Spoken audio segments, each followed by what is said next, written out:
With this story now, following days of inclement weather across the country earlier this week, heavy storms in Western Cape resulted in massive flooding and road accidents.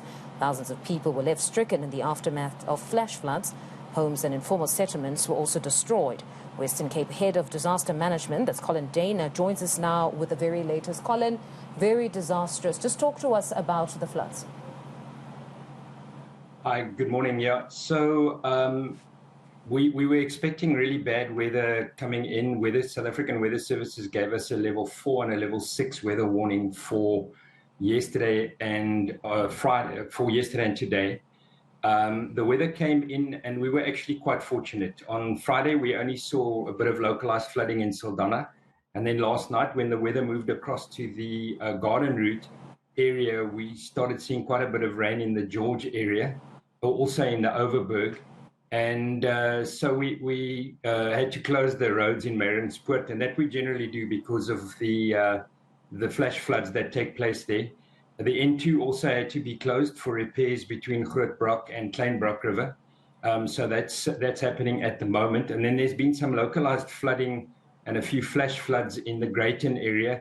And I think then the worst was probably in the Langeberg area, where the McGregor informal settlement, where 30 people had their homes affected, 10 people lost everything. In the Drakensberg municipality also, there was a boundary wall that collapsed and caused some localized flooding. So actually, we were actually quite fortunate. We didn't see the massive kind of flooding that we saw earlier in the week in the Dunes and in those areas. The weather has now started clearing up. So I think we possibly over the worst of this.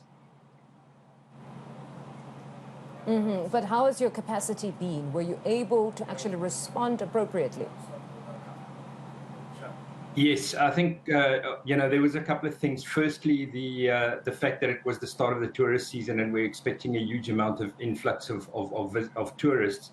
Our emergency services, as a rule, would be ready for that kind of thing. And so we had a lot of resources. We had the municipalities. We had a special extended cabinet meeting on Thursday, where the Premier asked all the municipalities to be prepared, although it's going into the holiday season, to ensure that vehicles were available to pump out, localized flooding, to manage with sandbagging, etc. So I think the preparations were good. All our rescue services were on standby. We had a couple of motor vehicle accidents. Obviously, that happens, at this time of year. So yes, I felt that our response was good enough. As I say, we were really preparing for the worst, and fortunately that didn't happen. All right, at least that's comforting that you were prepared and you remain prepared. Colin, thank you very much for that update.